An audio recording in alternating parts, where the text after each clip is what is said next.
BRS బోగం స్టేట్మెంట్లతో ప్రజలను తప్పుదోవ పట్టిస్తోందని TPCC media committee chairman సామ రామ్మోహన్ రెడ్డి ఫైర్ అయ్యారు. కేటీఆర్ నిస్సిగ్గుగా అబద్ధాలు చెబుతున్నారంటూ ఆయన విమర్శలు గుప్పించారు. పెట్టుబడుల విషయంలో కావాలనే కాంగ్రెస్ సర్కార్పై నిరాధార ఆరోపణలు చేస్తున్నారని మండిపడ్డారు. 2022 జూన్లో అసలు స్థాపించని కంపెనీల నుంచి కేటీఆర్ ఎంఓయూ తీసుకున్నారన్నారు. మనుగడలో లేని 2 కంపెనీలు ఏకంగా 1200 కోట్లు ఇన్వెస్ట్మెంట్ చేస్తాయంటే ఎలా నమ్మారని, ఆ కంపెనీలకు ప్రజల భూముల్ని ఎలా కట్టబెట్టారని తీవ్రస్థాయిలో ధ్వజమెత్తారు. గత 10 ఏళ్లలో చేసిన కార్యకలాపాలపై చర్చకు సిద్ధమా అని సవాల్ విసిరారు. నా ఒక సూటి ప్రశ్న, కేటీఆర్ గారు అసలు నిస్సిగ్గుగా మీడియా ముంగట అబద్ధాలు చెప్పనీకే ముఖం ఎట్లా వస్తుంది? అసలు మీకు అసలు ఎంత నిస్సిగ్గుగా అంటే బరి తెగించిపోయారు. అసలు బరిబాతలు మీరు చేస్తున్నటువంటి పనులు ఏంటిది అని అంటే నాకేంటి సిగ్గు అన్నట్టుగానే ఉంది. ఒక్కటి నిజం లేదు.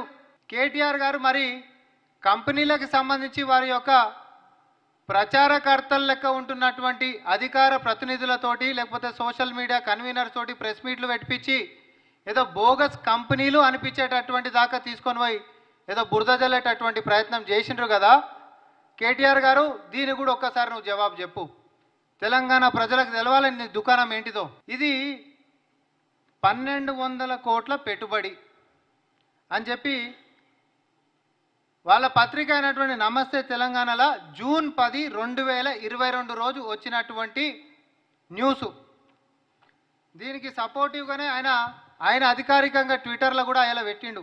భువి బయోకెమికల్స్ 1040 కోట్ల రూపాయలు, ఇది 2000 మందికి ఉపాధి కలిగిస్తుందని చెప్పిండు. తర్వాత దాత్రి బయోసిలికేట్స్ 160 కోట్ల పెట్టుబడితోటి 250 మందికి ఉపాధి కల్పిస్తుందని చెప్పి ఎంఓయూలు మార్చుకున్నట్టుగా ఈ పత్రికలో జూన్ 10, 2022 రోజు వచ్చింది. Government of India, ministry of corporate affairs, certificate of incorporation. ఏవి? భువి బయోకెమికల్స్ ప్రైవేట్ లిమిటెడ్. ఇది ఏ రోజు వచ్చింది? 14th day of July 2022.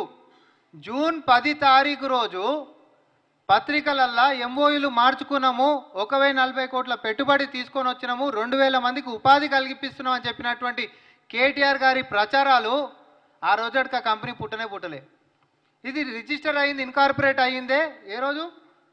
14 జూలైలో. 10 జూన్ రోజే ఇలా ఎంఓయూలు ఎక్స్చేంజ్ చేసిండ్రు. దాని తర్వాత ఇదే దాంట్లో మెన్షన్ చేసినటువంటి ఇంకొకటి దాత్రి బయోసిలికేట్స్ ప్రైవేట్ లిమిటెడ్. ఇది ఏ రోజు అయిందండి? Dhatri biosilicates private limited. ఇది ఏ రోజు ఇన్కార్పొరేట్ అయింది? ఏ రోజు అయిందంటే 19th డే ఆఫ్ జూలై 2022. నేను కేటీఆర్ గారిని ఛాలెంజ్ చేస్తా ఉన్నా, మీరు మొత్తం 10 సంవత్సరాల్లో మీ ప్రభుత్వ హయాంలో ఎన్ని ఎంఓయూలు చేసిరు, అందులో ఏ కంపెనీలు ఎప్పుడు పుట్టినాయి, ఎంతెంత తీసుకొచ్చిరు, ఎంత ఉపాధి జరిగిందో మొత్తం చర్చకి మేము సిద్ధం. నువ్వు ఎప్పుడంటే అప్పుడు సిద్ధమా? కేటీఆర్ గతంలో ఎంఓయూలు తీసుకున్న వ్యవహారం ఇప్పుడు హాట్ టాపిక్ గా మారింది. ముఖ్యమంత్రి రేవంత్ రెడ్డి అమెరికా పర్యటనను టార్గెట్ చేస్తూ బీఆర్ఎస్ నేతలు ఆరోపణలు చేస్తున్నారు. 15 రోజుల ముందుల పెట్టిన కంపెనీతో ఎంఓయూ ఎలా చేసుకుంటారంటూ ఆరోపణలు చేస్తున్నారు బీఆర్ఎస్ నేతలు. దాంతో బీఆర్ఎస్ అధికారంలో ఉన్నప్పుడు తీసుకున్న ఎంఓయూల వ్యవహారం ఇప్పుడు బయటకు లాగుతున్నారు.